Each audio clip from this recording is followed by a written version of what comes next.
Good morning students. आज आपकी worksheet number कार्यपत्रक है 12। ये कक्षा 8 का कार्यपत्रक है। डेट 11 नवंबर 2020। आज का टॉपिक है नया पाठ आपका शुरू हो चुका है, धातुओं के रासायनिक गुण। तो आज हम धातुओं के रासायनिक गुणों के बारे में जानेंगे। हम इसमें पढ़ेंगे कि ऑक्सीजन के साथ अभिक्रिया कर धातु क्या बनाते हैं। तो ऑक्सीजन के साथ अभिक्रिया, धातु ऑक्सीजन से अभिक्रिया कर धातु ऑक्साइड बनाती हैं। धातु प्लस ऑक्सीजन क्या बनाएंगे मिलकर? धातु ऑक्साइड। ये आप इसको नोट कर लीजिए अपनी नोटबुक में। पिछली कक्षा में हमने जाना था कि मैग्नीशियम रिबन को वायु में जलाने पर सफ़ेद रंग की राख के रूप में मैग्नीशियम ऑक्साइड बनता है। तो मैग्नीशियम क्या है? आपका धातु है और ऑक्सीजन के साथ अभिक्रिया करके यह क्या बनाता है? Magnesium oxide.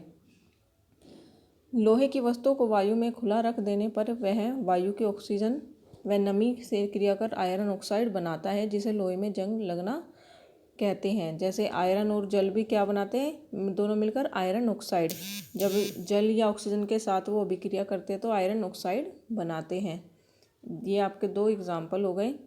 आप इसे अभिक्रिया से भी जान सकते हैं। जब कॉपर के बर्तन को लंबे समय तक नम वायु में खुला रखा जाता है तो उस पर एक हल्की हरी परत जम जाती है। यह हरा पदार्थ कॉपर ऑक्साइड और कॉपर कार्बोनेट का मिश्रण होता है। अभिक्रिया निम्नलिखित है। जैसे कॉपर प्लस आपका जल plus carbon dioxide plus oxygen अभिक्रिया करके क्या बनाता है? कॉपर ऑक्साइड और कॉपर कार्बोनेट। इनका रंग कैसा होता है? हल्का हरा रंग। हल्के हरी रंग की परत इन पर चढ़ी जाती है। ठीक है बच्चे। जब कॉपर अभिक्रिया करता है वायु और जल और कार्बन डाइऑक्साइड के साथ कॉपर ऑक्साइड बनती है और कॉपर कार्बोनेट बनता है। तो ये आपको क्लियर हो गया कि धातु जब भी ऑक्सीजन या जल के साथ अभिक्रिया करेगा तो धातु ऑक्साइड निश्चित ही बनाएगा। अब हम चलते हैं एक क्रियाकलाप के द्वारा जानेंगे कि धातु के ऑक्साइड की प्रकृति अम्लीय होती है या क्षारकीय होती है। ठीक है बच्चे। हमें चाहिए लोहे की जंग, हल्दी paper, litmus paper. Litmus paper दो तरह के होते हैं, लाल व नीला, सूचक और टेस्ट ट्यूब।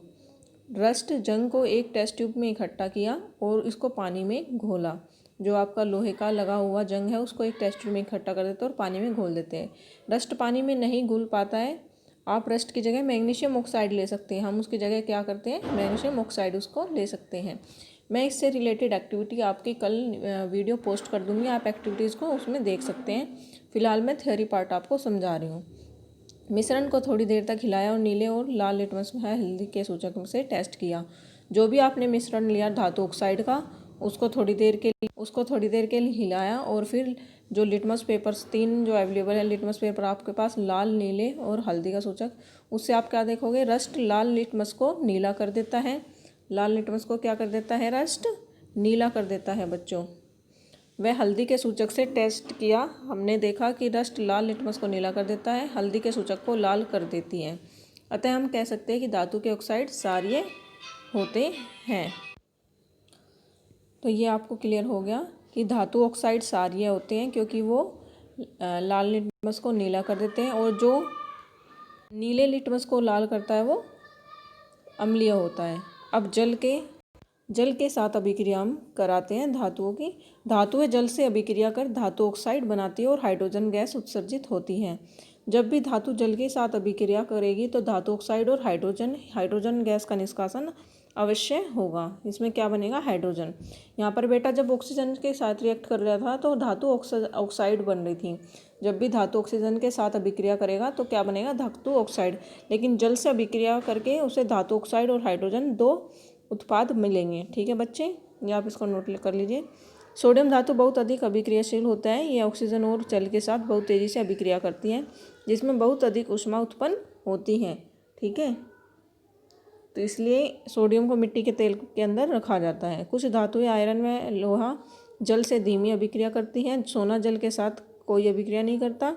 अतः हम कह सकते हैं कि सभी धातुएं जल के साथ अलग अलग गति से अभिक्रिया करती हैं। तो ये निश्चित नहीं है कि सभी धातुएं जल्दी अभिक्रिया करेगी, बहुत तेज़ी से अभिक्रिया करेगी। कुछ धीमी करती हैं, कोई नहीं, जैसे सोना चांदी नहीं करते, और कुछ धातुएं जल के साथ अलग अलग गति से अभिक्रिया करती हैं। आइए हम प्रश्नोत्तर करते हैं। सोडियम धातु को मिट्टी के तेल में क्यों रखा जाता है? ये इसका आंसर है। सोडियम धातु बहुत अधिक अभिक्रियाशील होता है। यहाँ से सोडियम धातु बहुत अभिक्रियाशील होता है। यह ऑक्सीजन और जल के साथ बहुत तेजी से अभिक्रिया करती हैं। इसमें बहुत अधिक ऊष्मा उत्पन्न होती है, इसलिए सोडियम को मिट्टी के तेल में रखा जाता है। ये आपका फर्स्ट का उत्तर है। मैग्नीशियम रिबन को जलाने पर क्या बनता है? तो मैग्नीशियम रिबन को जलाने पर क्या बनता है आपका?